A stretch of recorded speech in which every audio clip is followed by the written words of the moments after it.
Jetzt hat. Hi, everybody. We're here again with Pastor Shady Oak. We're going to do a follow-up discussion following our debate last week. I can hear myself. Is that normal? I guess it's going through on my audio, but that didn't happen last time. Oh well. Yeah, and it didn't happen before we started the podcast. Anyway, maybe it helps if I use. No, you should use earplugs. Sure. Let me. Yeah, this one has a microphone on it. Let's see if Yeah, that'll. I think I'm gonna use earplugs now, but I think you're the one that should use earplugs. But All right. the feedback didn't happen before we started going live. Well, hopefully that'll fix the problem. Can you hear me?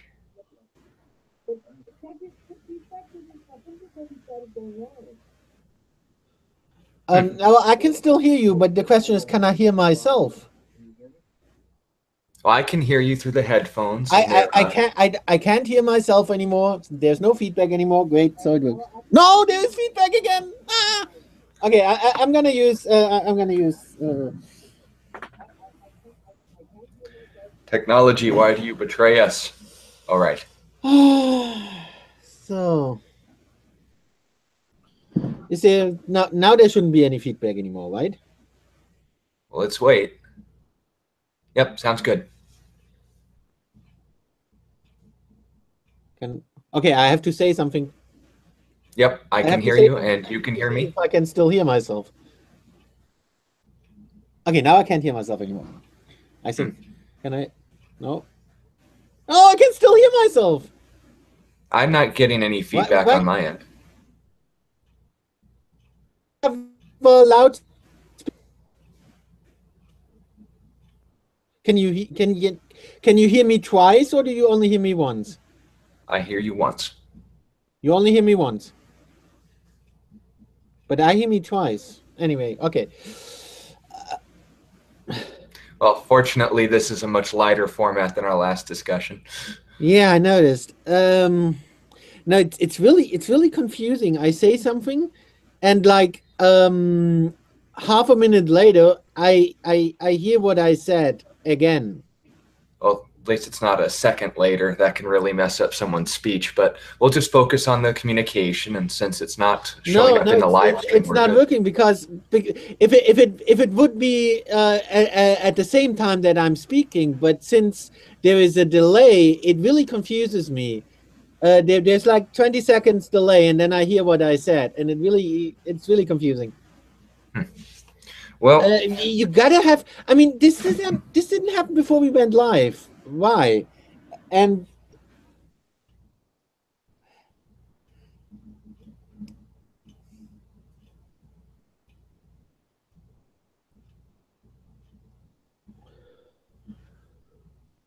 you gotta have something that I don't know. Maybe you still have speakers on or something. There's got to be something. well, my speakers are set to my microphone, and everything is going through my headset, so nothing should be playing on my end but what's sent. So I think we're okay. Mm-hmm. It's just so confusing for me. I don't know. This never happened before. I don't know what. Oh, wait a minute. I know what's going on. I'm stupid. Ah, I ha. I got it. Okay. It's because I wanted to. Oh my God, I'm so stupid. Okay. What happened Problem is resolved. so I can I can throw away the earplugs. What happened is because I finally wanted to to look at the chat, and I told you I wanted to share it before we started broadcasting. And so I went to the site, and since before we didn't start broadcasting, there was nothing on there. I mean, it didn't start playing, but once we started broadcasting, it started playing in the other window that I still had running because I wanted to share it and because I wanted to look at the chat. Oh, okay. So, but that also means I can't look at the chat, or at least it seems. Mute the broadcast on the chat. We're No, the only. I can't look at the chat, because if I look at the chat, the problem happens that just happened. That I get a feedback of myself talking. Okay, well, we'll forego But that. maybe you can have an eye on the chat if somebody says something wrong. We scared some people away because of the feedback, though. But okay, let's difficult. That was, but you know, there's always some stuff, some new stuff, some mistakes you make, and some new stuff you learn.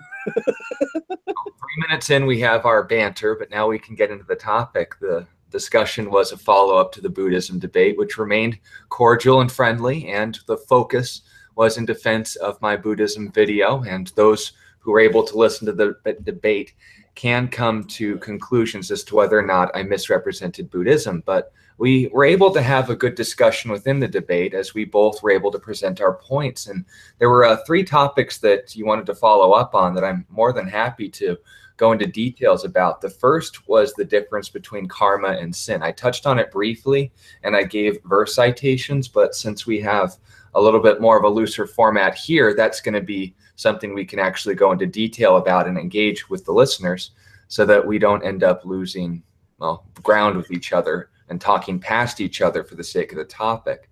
We can also discuss the differences between a Christian denomination and a Buddhist sect, and I use that term because there is a difference. And then I also noted that it's the idea of all religions but your own is a cult, and that being flawed. Yeah, everybody says that, though. Everybody says that. Yeah, but not based on a wealth of information. It's just to use a buzzword. It's like calling everyone who disagrees with you a Nazi. It's not based on fact. It's just everyone who disagrees with me is a Nazi. Oh. Well, I tip my hat to you, Starlight Glimmer. Your T-shirt speaking for you. But the whole idea here is that we can have that discussion informatively, not just emotionally. So let's start with the first. What was the point that was made regarding karma and sin, just so that you have the opportunity to explain how you understand it? Well, I basically understand it as of course this is an oversimplification, but if you oversimplify it, I understand it as being the same, or at least very similar. Right, but does the things that you're leaving out in the simplification take away from the actual truth? For example, in my junior high classes at my church, I'm going through the books of the Bible, and I'm just doing one study, one book. That means for books that are just one chapter, like Jude, you can read it in like 2 minutes, or a book like Psalms, which is 150 chapters and would take anywhere from 4 to 6 hours to read. If I'm summarizing them, there's obviously stuff I'm going to leave out. So I have to do a lot of research to be able to summarize accurately what is actually being said in those books. So for example, if I'm talking about Genesis, I make sure to include creation, but I don't go into the nuances as to what happened on each day. I just say 7 days, 7th day God rested, the 6 days everything showed up, and we were on the 6th day. That doesn't mean but we don't really have the time to talk about it really in depth. Right, and I'm not trying to. I'm just saying, when you summarize those things, is what you're leaving out misrepresenting it, or is it just side information that doesn't add or take away? But what do you think with I mean, we talked about it last time, but what do you think where the difference is, though? I mean, in a nutshell. Well, the function of sin is a crime. The function of karma is balance. So it's basically comparing apples and oranges. If you're going to ask, but I don't understand where the difference is. Basically, I explained to you how I understand it. Right. And I said that last time. Basically, how I understand it is that if you do something wrong, and that's basically how I understand both, how I understand karma and how I understand sin as well, that if you do something wrong, that basically it will come back to you. Right, but is that biblical? If I compare a Christian idea of sin and a Buddhist or a Hindu idea like karma, do their systems work the same? Well, I believe yes. I believe yeah. I believe you can at least compare it. I mean, uh, uh how can I explain this? Like for example, I don't. I think it's like this. You know, if you do something wrong, um, then the karma or the sin created by your wrongdoing does not go away. Okay. Unless or until you repay it. Okay. You know, and even Jesus couldn't just, you know, snap his finger and say, okay, all your sins are gone. He too, even though he is so powerful, he too had to suffer for it. He couldn't just make it disappear. So I don't think there is I don't think there's a contradiction. Basically, it's you do something wrong, and then you create karma or sin or whatever you want to call it, and if you want to make that go away, if you want to make the sin or the karma go away, you have to suffer in the same way that you caused suffering to others. So what did you think about my response where I didn't necessarily go into the definitions? I did define sin, but I went more into the detail of a deeper issue where you defined wrong. What is wrong in Buddhism? You mean wrongdoing? How do you know what's wrong and what's right? What's the standard? Well, well, there are a lot of rules. Those are basically mainly Right. monastic You have rules, a rule. because Buddhism is mainly a monastic religion. So there is, like, I don't know, Well, like it's an or atheistic so religion. monastic rules that monks have to follow, and that's basically their code of conduct. But other than that, it's also it's like we said, it's karma. You But shouldn't determined create by, karma. Buddhists should try their best not to create karma. right, but who is that determined by? What is the standard in which you are creating bad or good? It's basically considering the idea a Christian determines right or wrong based on the example of Jesus because he was God incarnate. If the definition of good is the one who founded right and wrong, then based on whether I don't act like Jesus or I am acting like Jesus, I am committing sin. I'm missing perfection. On the other hand, if you say good or bad karma, whose example then? And this was the topic of our debate in a sense. Okay, Whose but example if you insist on having an example to follow, then yeah, it would be every. I mean, like we said, every. If you want to say, if you want to use that word, every Buddhist sect can have this, not necessarily, but can have a different Buddha or Buddhas. But in any case, they have at least one Buddha or several, and those would serve as an example, right? Just like Christians would try to follow Jesus' example. So you are acknowledging that point that you have a definition based on the Buddha's example, and that's what's right or wrong karma. Now, here's the difference between a Buddha's example and that determining right or wrong karma and the Christian idea of right or wrong karma. And this is where you have to be careful because, like you said, in oversimplification, you might miss a key detail. Why does Jesus have the right to claim what is right and wrong? It's because he's the creator. He's the one who established those in the first place. He is the example. And he proved this because he was able to not only, well, have predictive prophecies leading up to his birth, perform miracles throughout his life, but also gave a historically verifiable resurrection from the dead. More on that topic in a moment. But also, if you're to compare that to Buddhism, what gives them the right to be the standard for right and wrong then? Whether it's a Buddha from the, what was the name of the sect? It was Vajrayana, or the majority, the great crowd, or the small raft, or any of these other groups. Whether you differentiate in the Buddha what makes them unique as the moral example, as the be-all, end-all will of Brahman, Nirvana, the universe. Well, I don't think you can understand it that way. I don't think I don't think it's necessarily the be all end all.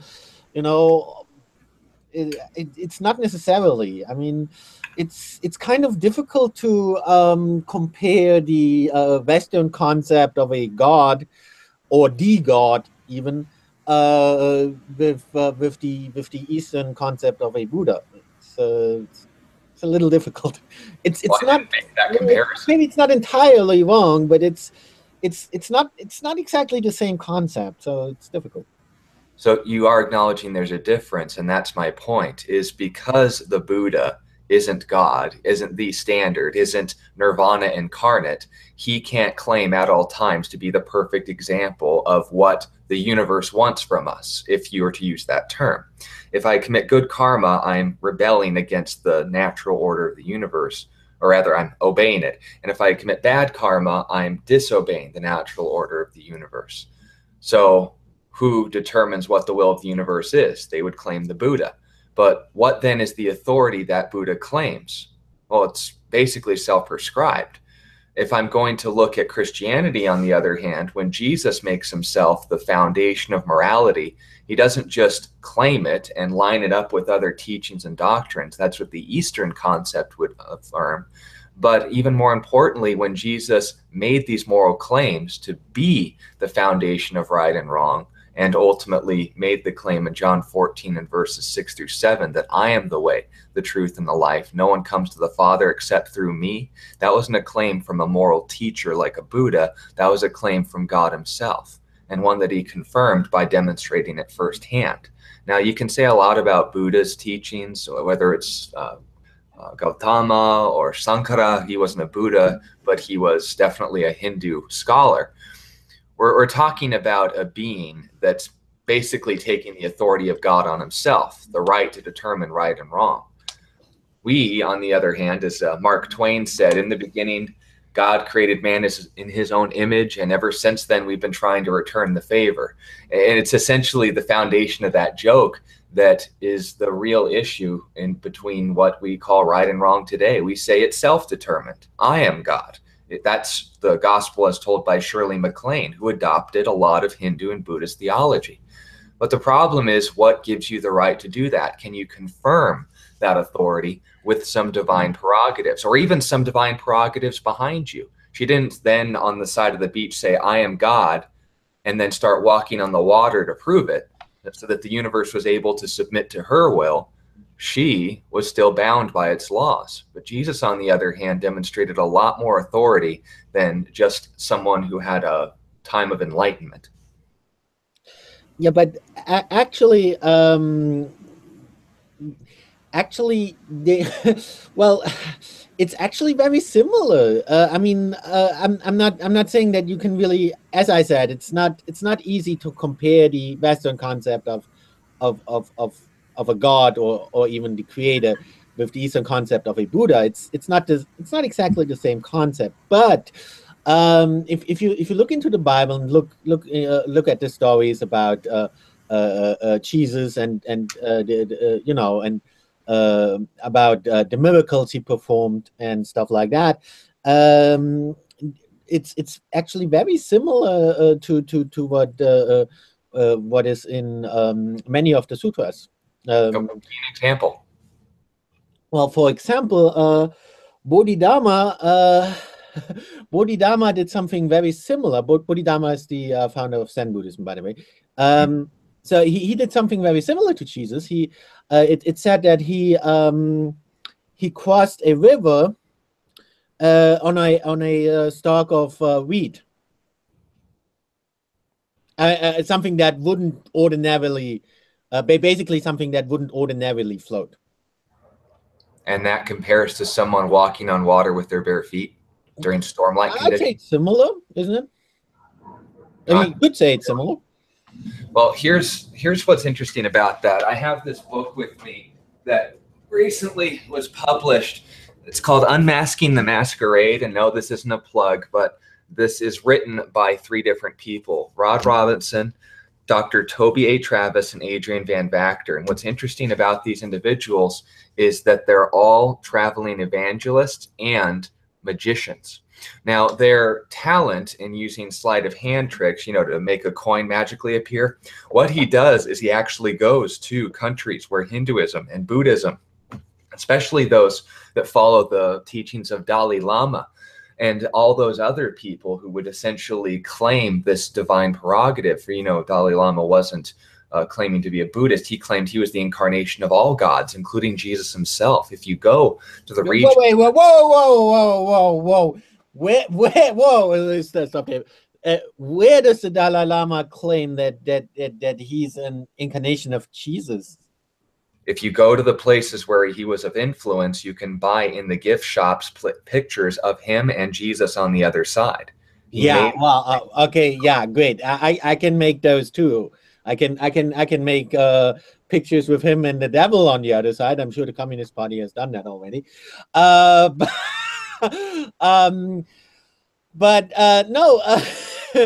Your word he against himself. I've never ever heard himself claim that. I don't think he would ever claim that.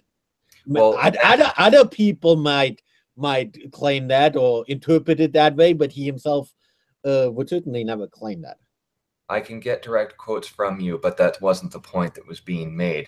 The point is the people who were in this book go to these places where they worship him as a god because he's able to conjure up and do things that no normal man could. But here's the problem, and what I was comparing to and why I'm answering your question in regarding to the founder of the Zen sect of Buddhism. These individuals are able to use sleight of hand to deceive the eye, and it's using. Well, how would you know that? How would you know that? I mean, and of course you're skeptical, but couldn't somebody who was skeptical of Jesus claim this, and didn't they in fact claim that? I mean, I know a lot of atheists that try to portray Jesus in the same way, saying, "Well, that's actually interesting because Adrian Van Vactor in this was actually able to generate the kind of illusion that would give someone the appearance of walking on water. And that's what I was getting at. Dalai Lama is able to conjure up coins and use deception to deceive the eye. And he claims they are miracles. Now, the book, Unmasking the Masquerade, is about basically analyzing the nature of deception, fear, and the supernatural. Is there no distinction or is there a difference? And just understand the point that I'm making here. Let me say my whole statement before it's ultimately debunked. When these claims are made, there is an answer to Dalai Lama's claims. When he is able to conjure up coins, Adrian Van Vactor goes on in the audience to, and he did this actually at our church before he left on his missions trip to Germany, by the way. You can see him when he's in town. But what he's going to be doing is, or what he does actually, is he'll make coins randomly appear and pull them out of people in the audience. And, he'll have them like shake their nose and a coin will fall in the bucket, or he'll pull out of behind someone's ear, the classic trick, or he'll have some people crank their arm and coins will be coming out of their other arm. And it's just basically that kind of showmanship. But here's the problem. When Adrian generated these illusions, he was using rigged appearances. He was using a jar that would generate, and I won't spoil all of his tricks, but he's using the kind of things that could make these effects seem real. When I compare Dalai Lama's miracles to Jesus's, understand Adrian is a magician. And as a magician, he was able to figure out all the kinds of illusions it would take to be able to generate the feeding of the 5,000 when they only had basically 3 crackers and 2 small fish, or 5 crackers and 2 small fish. He went through all of the details as to how much technology would be needed to give the illusion that someone was walking on water. And that's just on clear and calm water surfaces. When he ultimately got down to it, you would need millions of dollars in order to generate the kind of effect that Jesus was able to supposedly pull off in the 1st century and under much more hazardous conditions. And on top of that, the skeptics' claims that you would mention, I'll name one right now. They say, well, Jesus, what he did when he was walking on the waters, he found a sandbar. And that's how he was able to make the disciples think that he was walking on water. Well, here's the problem. I've been to Israel. I've been to the Sea of Galilee. And especially where we know that the eyewitness accounts were recording, there aren't sandbars out there. And especially if you consider the fact that it's kind of a problem to say it's a sandbar if when the disciples then saw Jesus walking on the water, Peter, the apostle, said, Lord, if it's you, let me come out and walk on the water with you. And Jesus said, come. And guess what happened? He was able to walk so long as he looked at Jesus, but the moment he looked at the wind and the waves, he sank. So what, did he just step off the sandbar? Or was there actually something different happening here? So here's the problem when I'm comparing Dalai Lama to Jesus. One has verifiable and imitatable properties in the art of illusion and of deception. But on the other hand, if I'm going to look at the nature of Jesus's miracles, given the nature of what he was doing, given the location and time and history of what he was doing, and given the whole concept of why he was doing these things in the first place, it wasn't just to put on a show. He was communicating something. Because if you recall, after he fed the 5,000, what did he go on to say? I am the bread of life. He who eats my flesh and drinks my blood will never hunger and thirst again. And they said, well, what do you mean? And he says, well, just like I was talking to the woman at the well about, I'm not talking about literally take a bite. He then went on to explain, he who believes in the one whom he has sent will have that ultimate need fulfilled. So here's the problem. When Jesus was confirming his actions with miracles, it wasn't imitatable by anyone in his day. On the other hand, if I were to ask the Zen master, well, how are you able to make something float that doesn't normally float? Well, I don't know. How do you make someone conjure coins when there wasn't coins planted originally in them? It's not hard to deceive. But likewise, the founder of the Buddhist sect of Zen, how much historical verification do we have that he did perform those things? How many eyewitness accounts do we have? That's just one example I gave you, like just out of the back of my head. For every Buddha and every major, Bodhidharma isn't even necessarily a Buddha. I'm not sure. I think it was something similar, but not exactly a Buddha. It's a bit difficult, but let's not get into this. There were accounts of miracles for every Buddha and every major figure in Buddhism, basically. For what purpose? For what purpose are there accounts of Jesus performing miracles?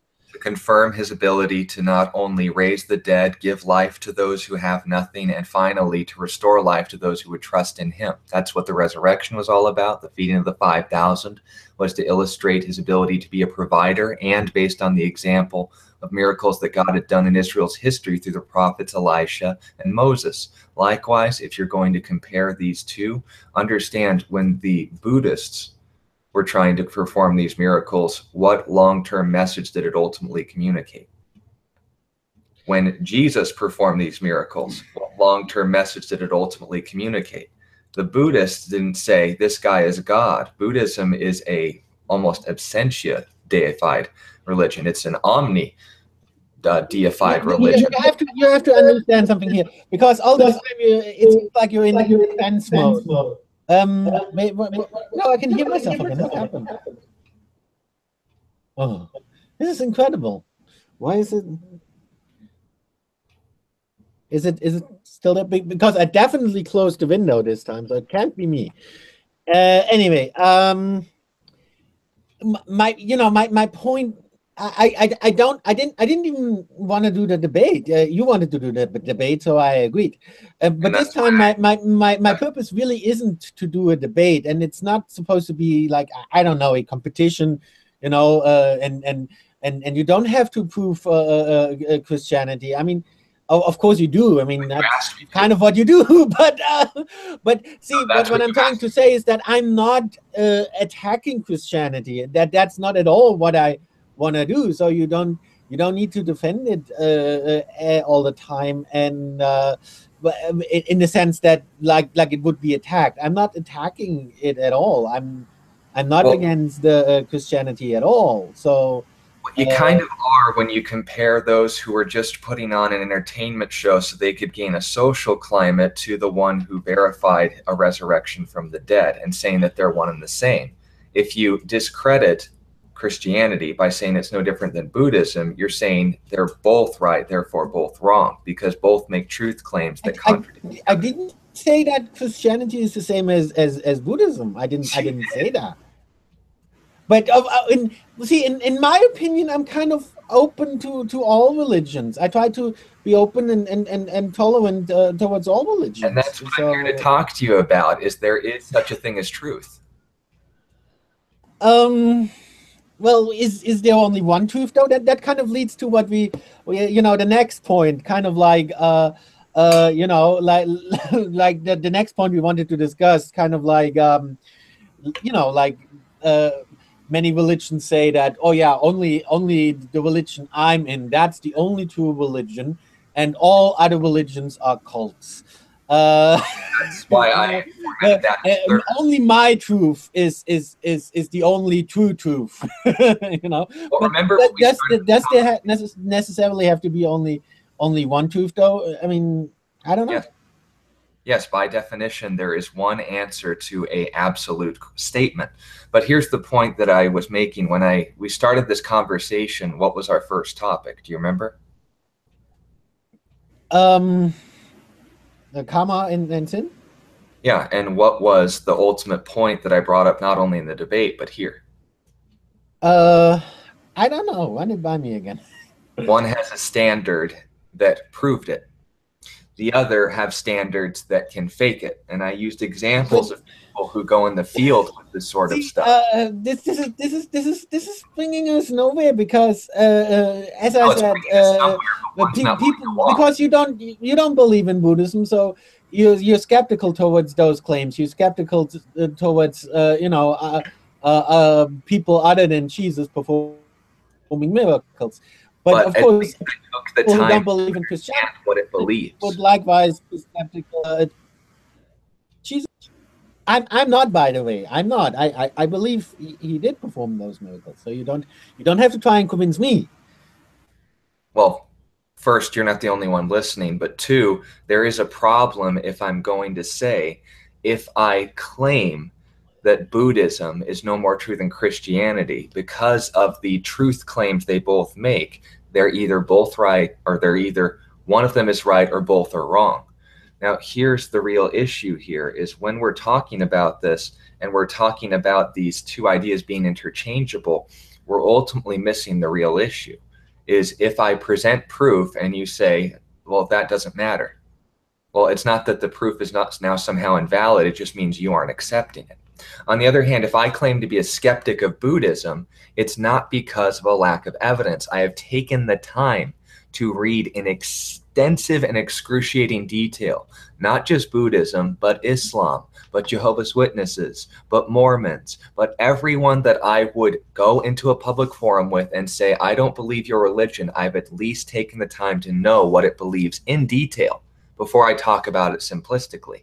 Now, the problem here with this statement is, like we talked about at the start, I'm saying that if you're going to simplify something, you have to make sure you don't skip over major points. Now, the major points of Buddhism are that it makes truth claims, that the universe is God, that it's eternal, that morality is essentially non-existent, and that to be one with the universe, you remove all suffering, which is caused by dukkha. There's just so many things I really have to disagree with. One is that the universe is God. I've only heard that from you. I've never heard that from any Buddhist before. There might that interpretation, but I've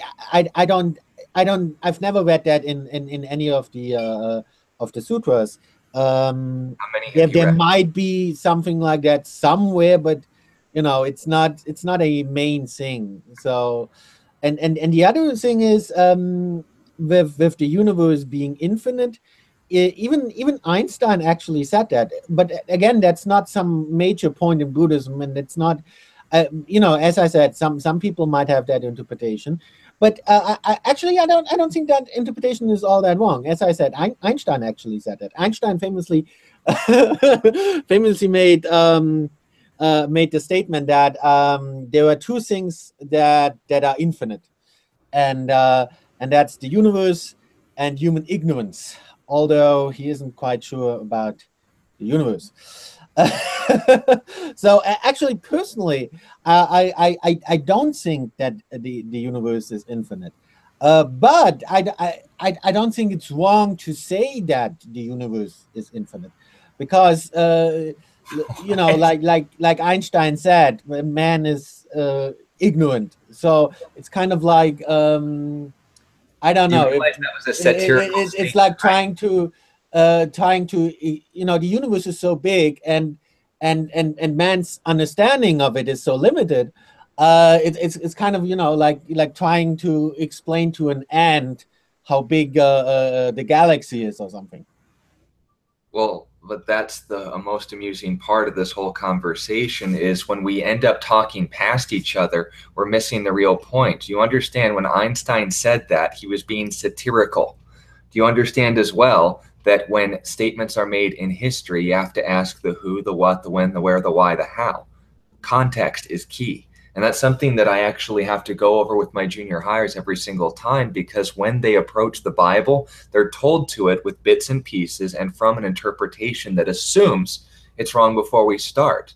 Now, if I'm going to make a statement against Buddhism, like we discussed in the debate, was I uninformed as to what Buddhism's origins and founders were? And likewise, by comparison, were you able to represent anything that Buddhism believes, let alone the foundation? I don't want. I'm not a good. How shall I explain this? I'm not. I don't want to define Buddhism, and I'm not uh, capable of that, and I shouldn't do that, because I feel that's the mistake a lot of Buddhist monks made. You know, they just come up with their own understanding, and then they explain, yeah, well, that's Buddhism. And it's not. What It's was just their first? understanding. But I do have to say now, I really disagree with what you said about the Dalai Lama. And I didn't even mention the Dalai Lama. I don't think the Dalai Lama is a good example. I gave you Bodhidharma as an example, which is a completely different person. And I've never before, you know, heard the Dalai Lama being described the way you described him. I mean, he's not a conjurer or magician or whatever. That's Oh, no. Sai Baba. oh, because I understood Dalai Lama. Yeah, I apologize. That was a misspeaking on my part. He's talking about Sai Baba. Oh, okay. Well, Now Dalai Lama, that's yeah, because it sounded like that. Okay. Now that was a misunderstanding. Okay, never mind. you understand what my point was about Sai Baba? I don't even know about. Can you explain to me who he is? Well, I essentially did. He claims to be the incarnation of every god, including that of Jesus, and he verifies this through the Conjuring. But who is he? What religion does he belong to? His own. His own religion. Okay, so he basically just made up his own religion. Is it like a modern day guy? No, he passed away some time ago, but Yeah, but okay, he passed away some time ago, but it's like 19th century or 20th century or something like that. 20th century. But yeah, okay, so that's not exactly a traditional Buddhist religion, is it? I never said it was Buddhist. The topic was miracles. Okay. Yeah, well, I then if we're going down that road, I know an even better example. You know, we can just, you know, I don't know, talk about David Copperfield. Actually, there are some people who actually believe that he's actually able to perform miracles. Although he himself, of course, explained that no, it's just, you know, he's just an illusionist. And that's what Adrian Van Vactor does. But all of these guys, Rod Robinson, Dr. Toby A. Travis, and Adrian Van Vactor, they're all illusionists. but they came to a relationship with Jesus because they understood the things that Jesus did were not imitatable by anyone who had access to the technology that Jesus had in his day, and especially considering the kind of angles he would have to control.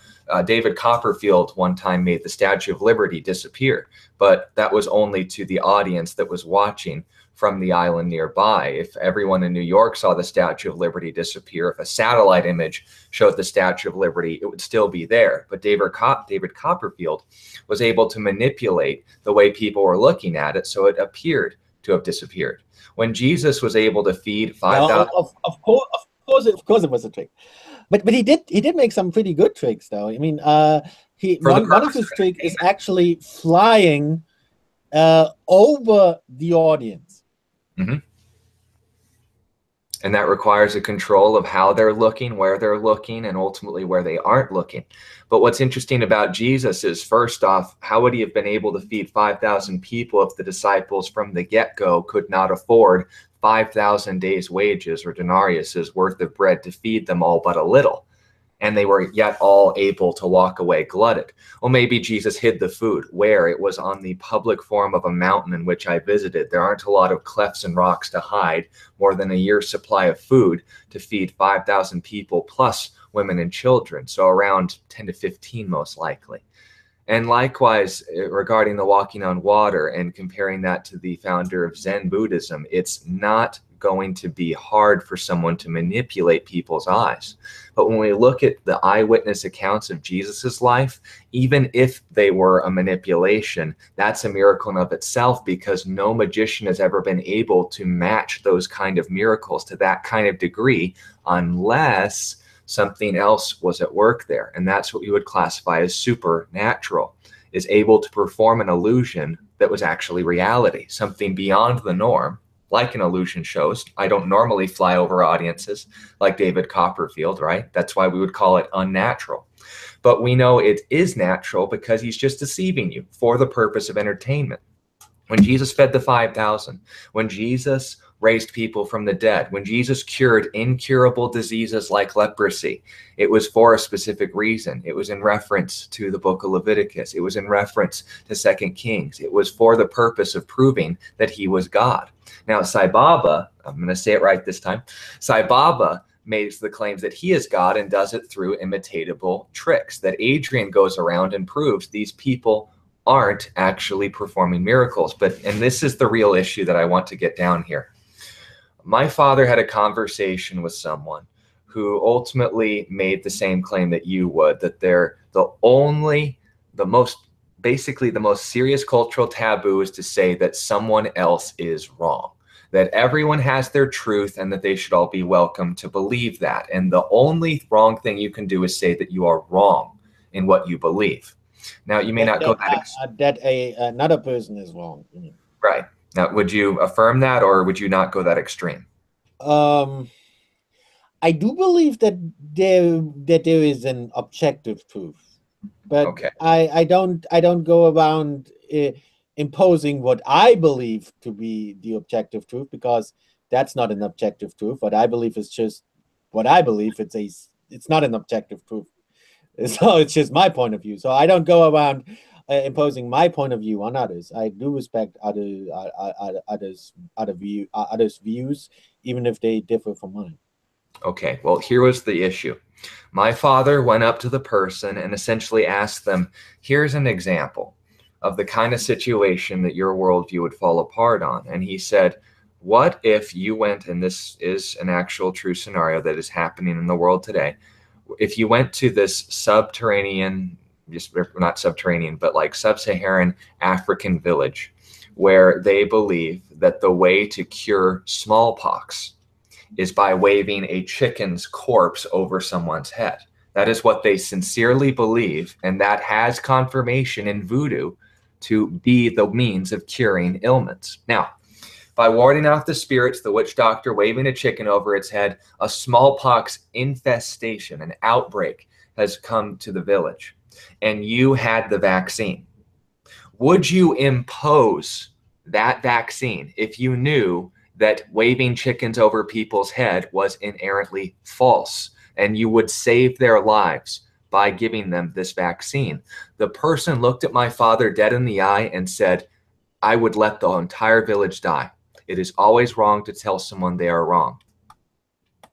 Well, here's my answer. Here's what I would, well, it would depend on the specifics, but here's what I would probably do. I mean, we're talking, these people are not willing to accept the vaccine, right? They're saying, well, the vaccine is the vaccine is superstition and only our voodoo is the truth. No, the witch doctors make the claim the chicken works. You're giving them another option. I'm just talking about the scenario as a whole. Well, okay, but who's opposing your vaccine, though? We're not getting to that part of the conversation yet. I'm saying, isn't it wrong to tell someone that they are wrong? Or if you have the truth and you know it's the truth, are you evil by presenting it to someone and saying that they are wrong? Well, what I was trying to say is that what I would do is I would try to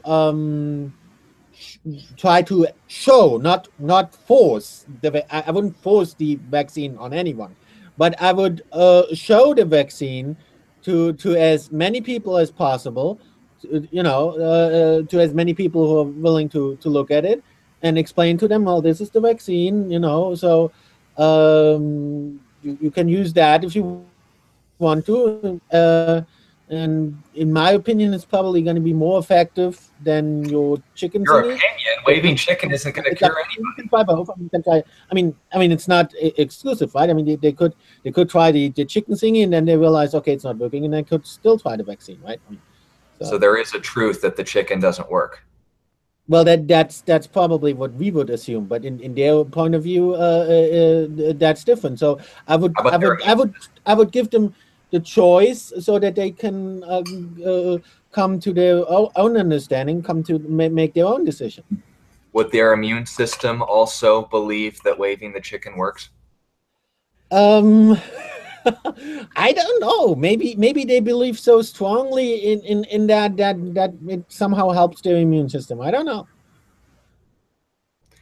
Well, I'm not an expert in the study of viruses, pathogens, or other bacteria that would cause those kinds of infections, but I do know that belief doesn't cure anything.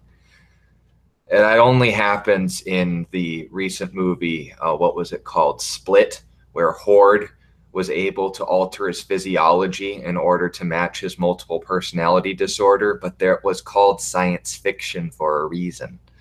If I'm going to ultimately know the historical evidence, the personal experience, and the ongoing verification of miracles still being done in the name of Christianity today and not being based on deception, but in fact a verifiably divine resource who has visited this world and first demonstrated it on his own, I am willing to take heat from someone by telling them that they are wrong in order to ultimately save their life. Now note, we do agree in that the ultimate decision is left up to them, but my point in all of this is that the truth does not change.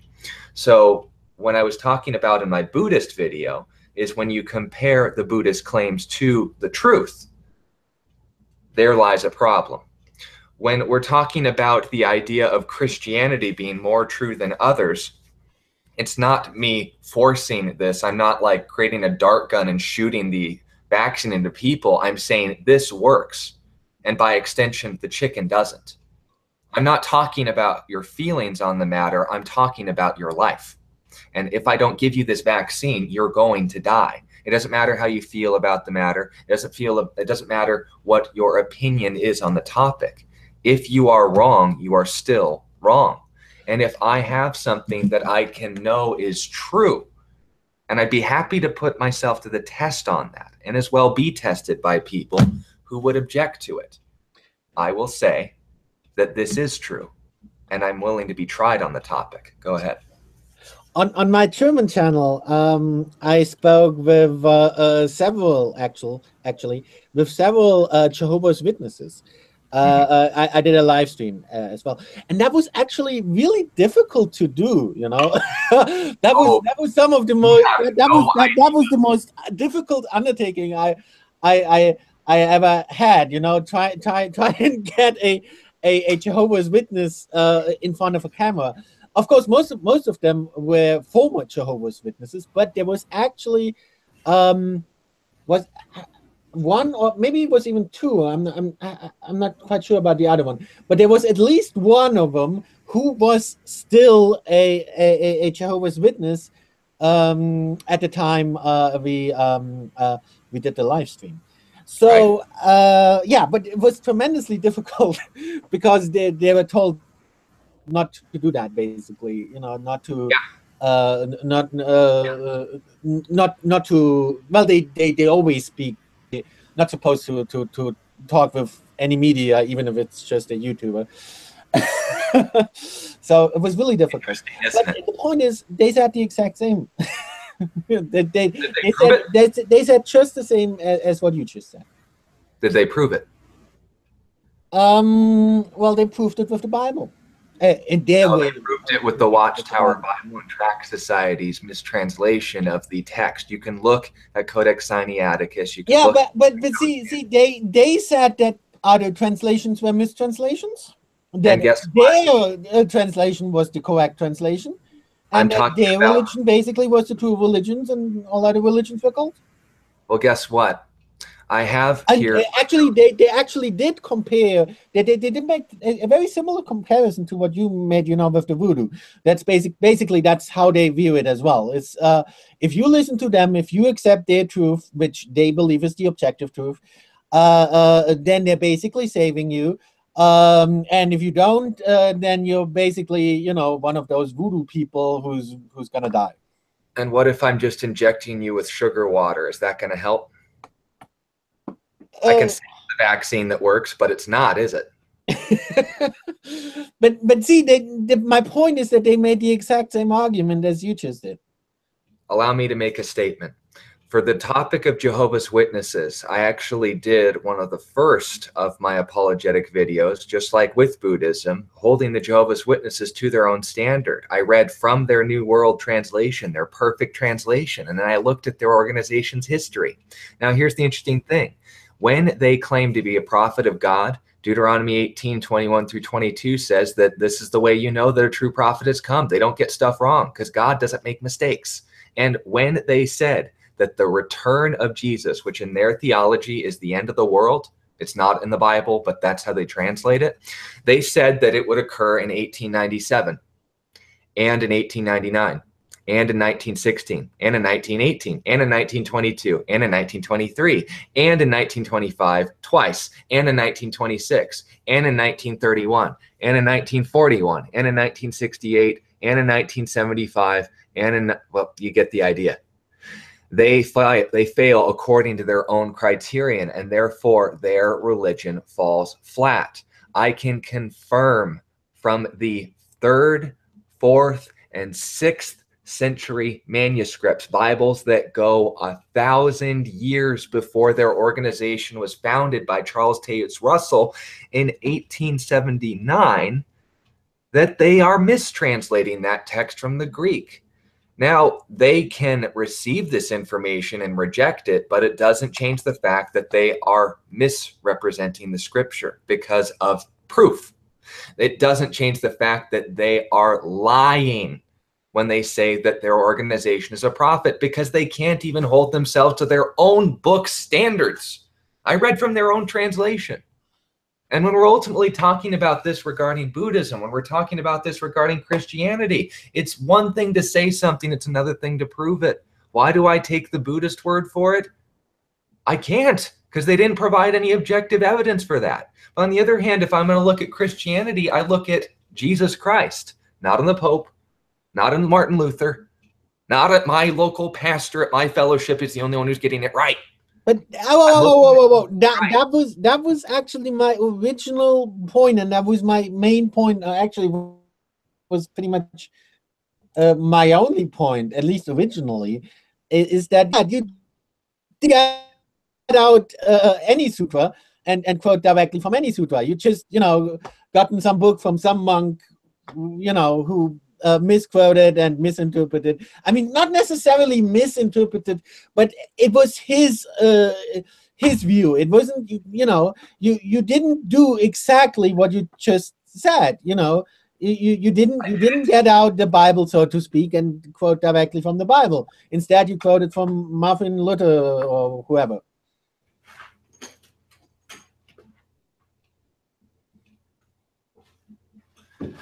New World Translation, Deuteronomy, chapter 18, verses. Yeah. Fine. You're doing that.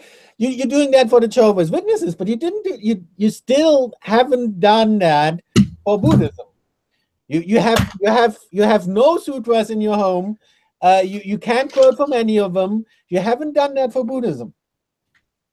Did you watch my video? Yes. Yeah. But did you quote from? Do you have a sutra? What sutras do you have at your home? Yeah.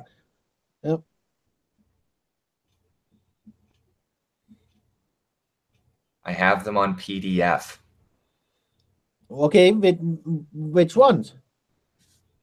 They're citations from the three. Yeah. Okay. See, exactly. That's exactly what you wouldn't do with Christianity, is it? You would, with Christianity, you would get your Bible out, and that's what you should do with Buddhism as well. I haven't taken my Bible out. Get the respective sutra out. Just look at the sutras directly, not at some book by some monk who just put some quotes in there and gave his own interpretation. I thought it was all based on the monk's interpretation that there is no foundation of a Buddha, that there is no definition of Buddhism, that Buddhism isn't even a coherent religion. It's just a word that someone calls themselves. No, it isn't. That's why you have to decide. You have to decide for I don't know, let's say Hinayana, Theravada. Just as an example. So then you would get the Sutta Pitaka. But if you choose a different sect or denomination, then it's a different sutra. But anyway, you choose one of them, and you get the respective sutra.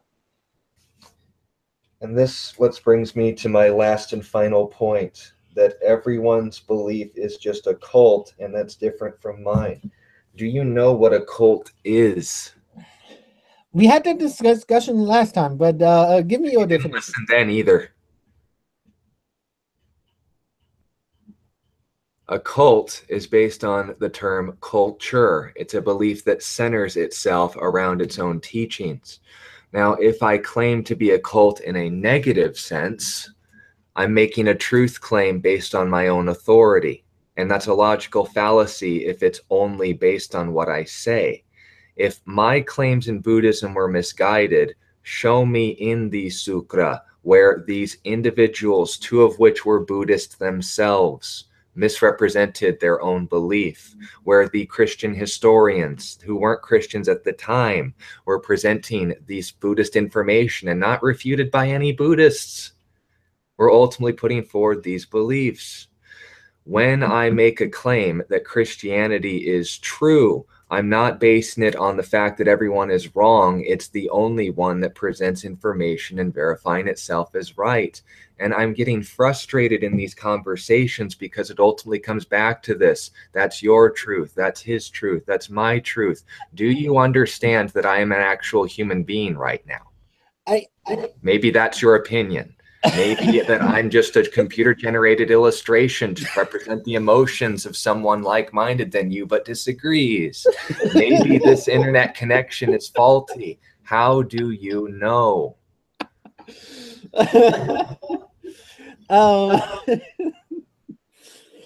Actually, I have to admit, I'm getting frustrated too, but it's not because of you. It's because it's because maybe. I don't know. The entire time I'm feeling like we're going about this the wrong way, because I really don't want to convince you of anything, but so you don't care about me. You want me to believe a lie. Well, you'd rather I have unlike you.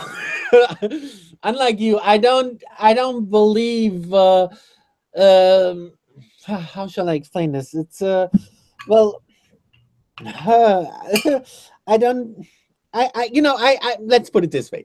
I think it's fine that you believe what you believe. I don't at all want to change what you believe. That I Even mean, if it's actually, I think it wrong. would be very wrong for you, to Even if as it's a Christian. wrong. Um, Even if my belief is wrong. well, I don't think you believe is wrong, and actually, I think that if you were to What is say, right? okay, you're that would be wrong because you're a Christian pastor, and if you suddenly start becoming a Buddhist, then that would be wrong because then you would probably mix up Christian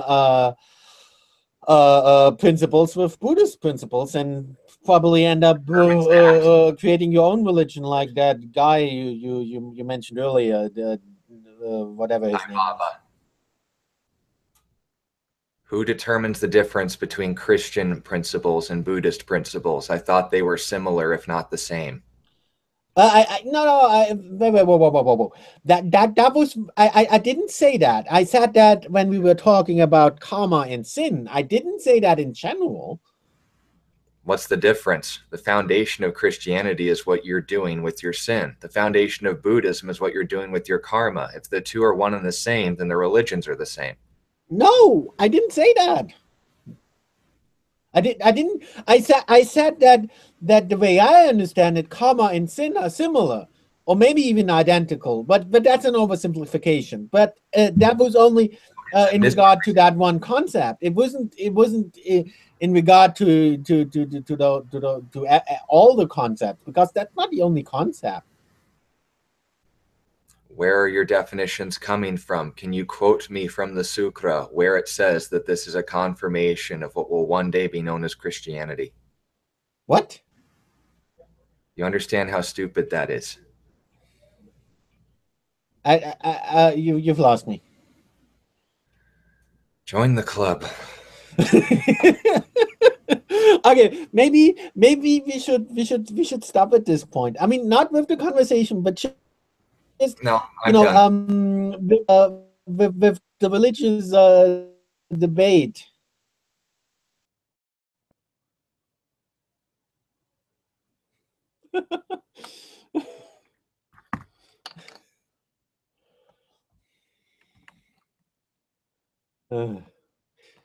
Now he actually went away. Incredible.